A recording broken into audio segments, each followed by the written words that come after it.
Olha só, né? Eu acho esse programa maravilhoso. Eu amo fazer o Esporte em Debate da Rádio Bandeirantes. É o programa a coisa que eu mais gosto de fazer na Rádio Bandeirantes hoje é fazer o Esporte em Debate.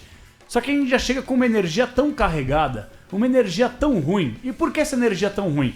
Porque se não fosse por esse crime bárbaro envolvendo a menina, a Gabriela, que infelizmente faleceu não, ela foi assassinada, a palavra é essa.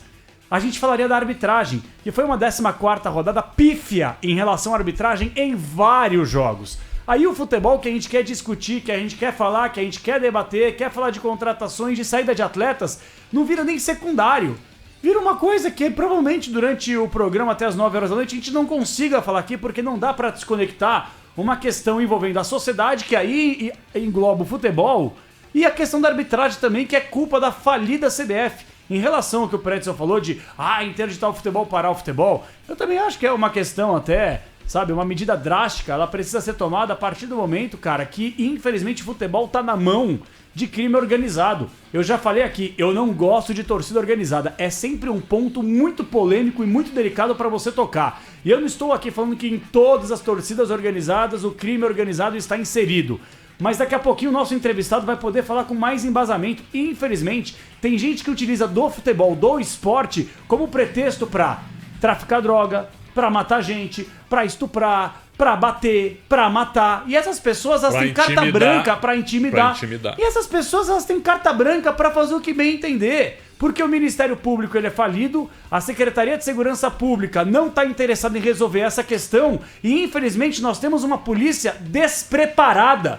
Semana retrasada eu estive acompanhando o protesto da torcida Mancha Verde na sede da Crefisa e aí eu fiquei preocupado também com a minha integridade e com a integridade do meu repórter cinematográfico. E a gente foi pedir auxílio para a polícia, eu fui perguntar para o policial se nós poderíamos fazer o link ao vivo para o jogo aberto ao lado da viatura da polícia. E ele falou que não ia se responsabilizar se alguma coisa acontecesse. Eu falei, se vocês que estão aqui para proteger o cidadão do bem não conseguem garantir a minha segurança do meu cinegrafista, o mundo acabou. Aí ele falou, cara, lá tem 100, 150 pessoas, nós estamos em 5 aqui, você quer que a gente faça o quê? Então, é uma inteligência despreparada, é uma polícia despreparada, e infelizmente o que aconteceu com a Gabriela, ontem foi com ela, ou no sábado, ou hoje, porque ela faleceu hoje, mas hoje pode ser comigo, amanhã com o Capriotti, quarta-feira com o Pretzel. Onde a gente vai parar? A pergunta é essa. Eu só queria entender, Capriotti. Eu queria só... Não, mas se tu puder me ajudar, só queria entender. É porque a garrafa foi atirada de um torcedor do Flamengo, de um local onde estavam torcedores do Flamengo. Daqui a pouco. Estava a torcida do Flamengo que ia entrar no setor de visitantes do Allianz Parque. A gente vai entender a dinâmica disso. Como foi exatamente, daqui a pouquinho nós vamos conversar com o Dr. César Saad. Mas tinha uma fila de entrada ou ela estava aleatoriamente ali com Então, não, aparentemente ela estava na fila para entrar no estádio. E aí começou a confusão e a garrafa foi arremessada em direção a ela. Mas a gente vai entender a dinâmica disso daqui a pouquinho com o Dr. César Saad, para ele explicar em detalhes como aconteceu isso. Eu queria só dizer o seguinte, infelizmente, o caso dessa moça, que é muito triste, daqui uma semana vai ser um número. Perfeito. Vai ser uma estatística. Porque nós estamos contando esses mortos no futebol há décadas aqui no Brasil e nada foi feito. Semana passada nós tivemos um episódio muito, muito sério e muito grave envolvendo um jogador do Corinthians. Esse rapaz, invadiram um estabelecimento para agredir um jogador de futebol privado, que não estava trabalhando. Privado. Ele estava lá no momento dele, lá, que e não importa o que ele estava fazendo. Arma, né? Segundo a polícia. Armados. Arma, né? Então é o seguinte, minha gente, o futebol nada mais é do que o reflexo do país. Se a gente tem hoje essa tristeza, essa falta de lei, de legislação, e esses bandidos se matando e muitas vezes matando inocentes, nada mais é do que um reflexo do Brasil. O Brasil é isso, o futebol é um extrato do país. E não vai mudar enquanto nós não mudarmos aqui questões de legislação. A gente fala toda hora aqui, precisa mudar a legislação. O Dr. César Saad vai falar daqui a pouquinho, em São Paulo é de um jeito, em Pernambuco é de outro, no Rio Grande do Sul é de outro. É preciso que as autoridades, que o Congresso baixe. Quem? É preciso que o Congresso se debruce sobre essa legislação ultrapassada, retrógrada, e haja com rigor para punir esses caras. Enquanto a gente não mudar educação, enquanto a gente não mudar a legislação, nós vamos só ficar contando mortos. Por isso que é uma utopia. É uma utopia isso, infelizmente. Então, João, mas uma hora, aquilo que eu sempre digo, né? Uma hora vai ter que mudar.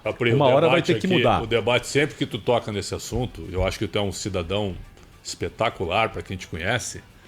Tu é um cara muito do bem, muito com princípios, com consideração, com educação.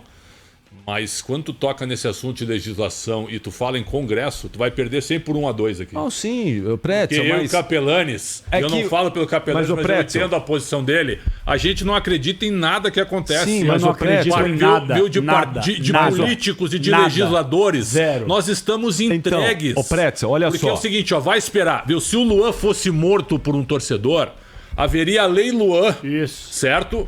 Lá para um deputado do partido, não sei das quantas, que ia aparecer para se aproveitar. Rapidinho iam fazer uma emenda ou um projeto de lei, rapidinho. Aí o Brasil ia parar, iam começar a caça às bruxas em todos os sentidos de torcidas uniformizadas, certo? Durante 5 meses. Depois, acabou. O problema é o seguinte, olha só. E aí entrar para a estatística, como tu disseste. O Brasil é um país degradado. O Brasil é um país entregue, degradado. O Brasil é um país lento nas mudanças. Pega aí a nova legislação que foi aprovada agora sobre as questões fiscais aí, não é? Há quantas décadas a gente estava pedindo para mudar essa porcaria dessa legislação tributária? Desde 94 existe. Então, a gente está há décadas. Então, esse é o Brasil, que leva décadas para evoluir. Mas vai evoluir. Um dia vai evoluir. Um dia os caras vão pegar essa porcaria desse Código Penal e vão mexer nisso. Um dia os caras vão pegar bandido que mata, né, assaltante, homicida, e vão botar para sempre na cadeia e não vai sair mais.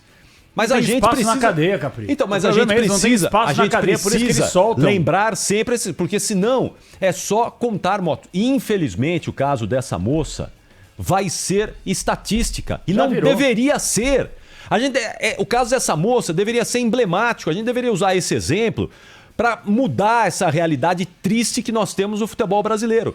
Mas infelizmente não vai mudar. Não vai mudar. Não vai mudar. Hoje os clubes lançaram um manifesto. Os grandes clubes. Os quatro de São Paulo tiveram assim, ó. Tudo bem, eles estão na deles com a nota oficial. Eu acho que tu tem que se posicionar. Mas é uma nota muito vazia. Sabe por quê? O Estatuto do Torcedor, que foi aplicado em 2003 pelo José Luiz Portela, e uma vez ele esteve aqui no Esporte em Debate, em 2008, e aí ele chegou e disse assim: não, porque a gente já conseguiu aplicar 45% do estatuto. Eu levantei da cadeira, como assim, doutor? E ele, mas o que houve? O estatuto tem que ser aplicado 100%. O senhor está satisfeito com 45%? E ele falou, sim, porque as coisas são muito difíceis. É isso, então. Eu estou falando de 2008. De 2008, o Estatuto do Torcedor tem um artigo lá que determina, sabe o que, Capelanes? A prevenção, o plano do jogo, que você reúne todas as entidades, certo, de segurança, de organização, certo? 2 dias antes do jogo, para você fazer as prevenções, certo? Isso aí está no estatuto. Sabe quando é que isso foi cumprido? Provavelmente nunca. Nunca. Porque prevenção é isso aí que aconteceu lá também. Prevenção é isso que aconteceu lá também. Me desculpe, não houve prevenção também. Eu tô vendo assim, ó, tem muita gente me mandaram a imagem aqui da agressão. Depois se a Aline quiser aqui, não sei se quiser. Acho que nem vale mostrar. A menina. Tem a imagem da garrafa atingindo a moça? Tem. Eu não vi. Só me mandaram aqui. Eu vi. Já viu, Capelão? Eu vi. Achei péssimo. Faz até mal, velho. Isso é uma vergonha. Isso é uma coisa lamentável. É uma coisa. Olha, esse rapaz aí, esse homicida. Agora ele é homicida, né? Agora ele é um homicida. Esse assassino? O homicida que atirou a garrafa, né? Esse vagabundo. Esse rapaz aí, ele não é ligado. Atualmente, ele não é ligado a nenhuma torcida. Ele veio aí meio que independente para assistir o jogo do Flamengo, né? Esse rapaz, sabe o que vai acontecer? Ele vai ficar preso aí um tempo, daqui a pouco, como ele é réu primário... Não vai acontecer nada. Ele é réu primário, daqui a pouco o advogado ele deve ter residência lá no Rio de Janeiro, o advogado entra com um pedido de habeas corpus, ele vai responder em liberdade. Bom, é por isso que eu falo... Sabe o que vai acontecer? Ele vai pegar uma pena, vai cumprir um pedaço da pena e vai para casa depois de cumprir lá um terço da pena, ou quanto regra... A gente vai falar já já com o César Saad, só para matar o assunto. Infelizmente. A gente vai falar com o César Saad já sobre esse tema. Eu não quero mais falar sobre esse tema aqui. Te lembra aquele cara que entrou com o Nenê no jogo do Inter em Caxias? Sim. Que o cara entrou no campo. Tá solto com a criança dele. Com o Steward abrindo o portão. Te lembra? Lembro. O cara tá indo aos jogos do Inter. Gente, eu já falei. Cara, é um negócio assim assustador. Eu vou colocar um ponto final da minha parte. Tem muita coisa pra falar aqui. Eu também não quero falar, mas... É que a gente vai falar com o César Saad, então vai ter que voltar no tema. Eu só quero falar o seguinte. Eu já falei... É impossível a gente só tratar de futebol quando acontece uma coisa bárbara. Este país já passou da hora de uma medida drástica. Medida drástica. Já passou da hora de ter pena de morte para essa cambada de vagabundo, de assassino, de delinquente, de estuprador, de pedófilo. Chega! Basta! Nós, cidadãos comuns, não aguentamos mais. Se for comprovado que você matou, ou que você assassinou, ou que você estuprou, é vala! E ponto final! Medida drástica, ponto final. E eu não falo mais desse assunto. Mandar um abraço pro Caboclinho, pro Manuel lá. Alô, Manuel! Abraço, Manuel. Grande abraço, Manuel. Essa nota dos 4 grandes de São Paulo é uma nota de pesar, ok? Faz parte do protocolo diplomático, dá pra dizer assim, né? Eu tô usando essa palavra porque é um momento muito triste, ainda mais envolvendo uma torcida do Palmeiras. Então são os co-irmãos nesse momento, todos de luto, ok? Só que os 4 são coniventes. Os 4 são coniventes com torcidas uniformizadas. Os 4 recebem torcedores. Certo? Claro. O São Paulo paga.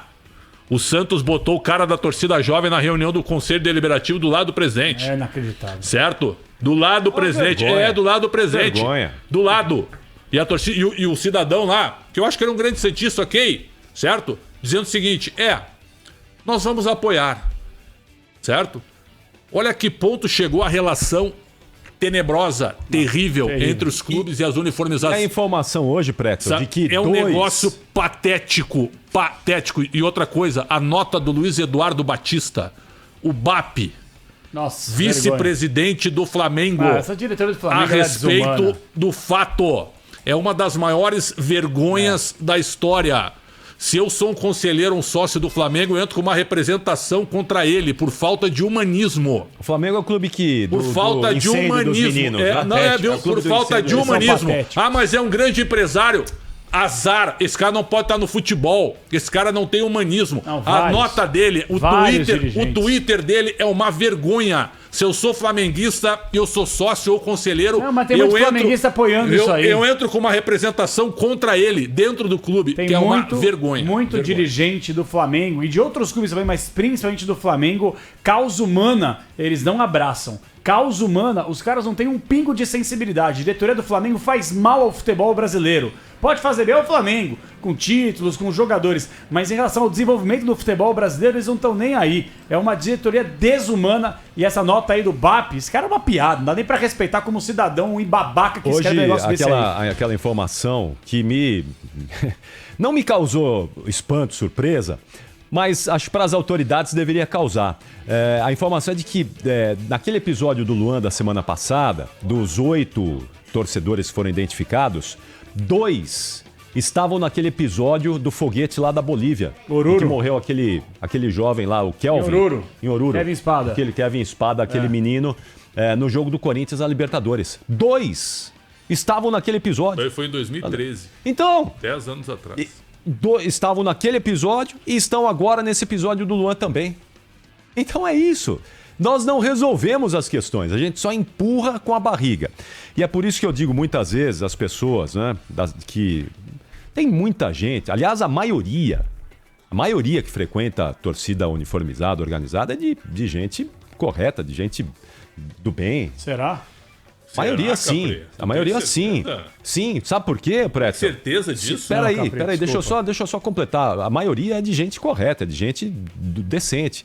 Só que essas pessoas, elas acabam servindo de escudo para aquilo que tem de pior nas torcidas organizadas. Para aquilo que está lá, e não sou eu quem diz é o Ministério Público, que já comprovou que as torcidas organizadas estão corrompidas pelo crime organizado. Sim. Então essas pessoas ditas do bem, elas servem de escudo para o que tem de pior lá dentro. Então por isso que eu não concordo, acho que essas pessoas não deveriam estar em torcidas organizadas, porque elas acabam, de certa maneira, sendo coniventes com os erros, com tudo isso que essas torcidas acabam cometendo. Aí não, a gente tá invertendo os valores, então. A gente tá invertendo os valores. As pessoas do bem, elas se corrompem porque elas têm que torcer juntas, é isso? A pessoa do bem, porque elas estão chancelando. Não, elas estão chancelando. Não, isso não. Não estão chancelando.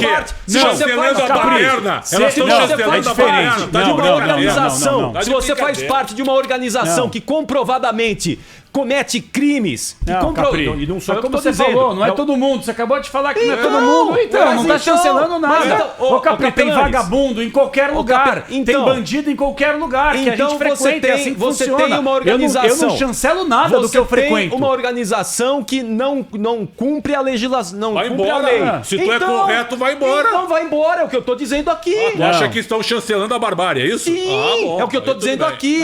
Eu entendi outra coisa. A pessoa de bem que vai lá, ela tá chancelando tudo aquilo que tá acontecendo. Eu entendi o que ele quis dizer. Por isso que eu acho que quem é do bem não pode estar ao lado de uma organização que não a inversão de valores. As regras, a legislação. A inversão de valores. Inversão de valores. Porque um cidadão de bem, Capri, eu não frequento torcida organizada, eu nunca fui de torcida organizada e acredito que eu nunca serei de torcida organizada. Primeira coisa. Graças a Deus eu nunca sou fui. Torcedor, todo mundo sabe. Mas eu não gosto, eu acho que tem que ter um limite e prefiro ficar no meu limite, ponto. Agora, eu entendo a pessoa, o cidadão de bem, que gosta de fazer parte de uma torcida organizada, porque existem diversas ações, encontros, sambas, esquentas, coisas legais que o pessoal encobrir gosta. Aquilo de Tudo ilegal bem, Capri, que mas é cometido lá o cidadão dentro, de bem, ele tem como prerrogativa o interesse de poder participar de uma ação e não necessariamente ele está chancelando com que a pessoa... João, você está Capri. Sustentando a organização dessa maneira. Você está sustentando a organização. Era só a polícia trabalhar de uma maneira correta, a inteligência funcionar, tirar essa cambada de vândalo, de vagabundo, criminoso que utiliza da torcida organizada para se esconder do meio desses caras. Ponto, acabou. Ponto e acabou. Como acontece em qualquer lugar do mundo. Como você é muito fácil tirar o cidadão de bem, se prejudicar e deixar a cambada de vagabundo aí no meio da torcida organizada. Mas o cidadão de bem está chancelando os maus feitos daqueles que estão lá. Eu não acho que seja chancelando, Capri. Claro o cara quer lá se divertir. Claro que sim, João. O cara quer lá fazer parte. O cara quer se o Ministério Público diz que é uma organização que está corrompida, está infestada pelo crime organizado, se eu tô lá, eu tô junto. É conivente, é cúmplice, sim. Eu tô junto lá. Entendi. Então o cara que é cidadão de bem, mas ele faz parte de uma torcida organizada, ele é tão vagabundo quanto qualquer um, é isso? Não, ele não é vagabundo, ele está chancelando as ações. Chancela e fecha os olhos pra baderna e pra sacanagem, pro crime. É isso. É isso fecha mesmo. os olhos, cara. Tu acha legal? Isso que eu digo. Eu, por exemplo, eu não iria num lugar. Eu não iria. Não é achar legal. Sim. Não é questão de achar legal ou não achar legal. Eu acho só que é uma questão de inversão de valor. Ó, eu vou dar um exemplo aqui de um amigo meu. Um amigo meu, ele é solteiro, mora sozinho, o cara torce pro Corinthians e ele gosta de frequentar os churrascos de final de semana que a Gaviões da Fiel faz, a bateria, a escola de samba. Ele gosta de estar nesse ambiente. Não usa droga, não participa de briga, às vezes vai em caravana porque gosta, ele está chancelando então o crime organizado. Não, me dá uma parte, você está dando um bom exemplo. Agora a caravana está chegando ao estádio do Corinthians, tá? Aí eles enxergam o torcedor do Palmeiras. Ele tava no Maracanã quando deu briga. Saiu correndo. Tô levantando aqui. Ele tá junto com os caras. Sai todo mundo correndo pra bater. Dois caras do lado dele saem correndo pra bater no torcedor rival de camisa. Sim. Ele fica parado, continua andando como se nada tivesse acontecendo. Calma, como se nada tivesse acontecendo. Aí ele fica olhando, como ele é um cidadão de bem, normal, fica olhando o cara ser espancado, quase morre o torcedor rival, porque tá com uma camisa de um adversário. Ele fica vendo os caras que estavam ao lado dele caminhando, espancarem e quase matarem um torcedor. Aí termina, eles voltam, vão pro jogo. Tá brincando, tem que ir embora, velho. Tem que ir embora, tem que virar as costas e ir pra casa, com todo respeito. Tá bom. Senão ele é conivente e cúmplice com o que tá acontecendo. Claro que é. Claro que é. No seu mundo ele é conivente, no meu mundo ele não é conivente. É assim que funciona, mas tudo bem, cada um tem o seu modo de ver. Eu jamais frequentaria um local em que eu soubesse que esse local é propício pra confusão. Confusão não, é propício pra crime. Confusão, pra briga, crime. Eu jamais frequentaria, eu também não. Jamais daria o meu dinheiro pra sustentar uma organização como essa. Mas aí tudo bem, aí cada um tem a sua maneira de enxergar isso. Eu não faria jamais esse tipo de... Eu me sentiria conivente com as ações ruins desse lugar que eu estivesse frequentando. Teve um Flamengo e Vasco. Que ano? Agora, recente. No Campeonato Carioca, eu acho. Que a cena foi uma cena de barbárie. Uma cena na rua. Uma cena pro mundo inteiro. Não, e o pior, a guerra estampada entre as duas torcidas. E o pior, policiais que tiveram que escoltá-los. Exato. Eu não quero escolta, sabe por quê? Porque eu não tenho que ter escolta. Eu tenho que trabalhar porque eu sou um cidadão que paga meus impostos, graças a Deus. E eu vou lá trabalhar, eu não preciso de escolta. Porque a vida é assim, eu não tenho que ter escolta. Escolta não, segurança você merece. Segurança sim, mas eu tô falando de escolta. Aí a polícia escolta um monte de baderneiro. Eu não consigo entender qual o secretário de segurança, certo, do Brasil que consegue me explicar isso. Qual? Que 40 selvagens que vão para uma batalha, esses caras têm escolta e o cidadão comum, e a gente está usando cada vez mais o termo comum, porque esse é o termo do cidadão honesto que ainda existe no Brasil, Esse vai pro estádio, esse vai com o filhinho, esse vai com a criança. Eu ia com meu pai com 5, 6 anos, eu aprendi a amar o futebol indo e não acontecia nada. Eu, quando torci pro Inter, quando eu fui adolescente, eu passava no meio da torcida do Grêmio e não acontecia nada. E gremistas passavam no meio da torcida do Inter e não acontecia nada. Nunca vai voltar. Certo? Isso acabou. Agora, qual secretário de segurança e autoridade vai explicar pra nós? Por que esses caras têm escolta? Eu te respondo por quê. Por quê? Eu te respondo por quê, Um bando de bandidos, barbáries, e esses caras são protegidos pelo poder público. Eu te respondo por quê. Porque, infelizmente, por mais que a gente não tenha provas aqui, tem que ter responsabilidade no microfone que a gente usa todos os dias, mas eu questiono o ouvinte. Vocês acham, e a gente não trabalha com achismo, mas vocês acham que não existe um político ligado com crime organizado? Ligado com torcida organizada? Vocês colocam a mão no fogo por isso? Então, gente, desculpa. É a terra da mãe Joana. Aqui não vai acontecer nada. É o fim dos tempos, cara. Olha,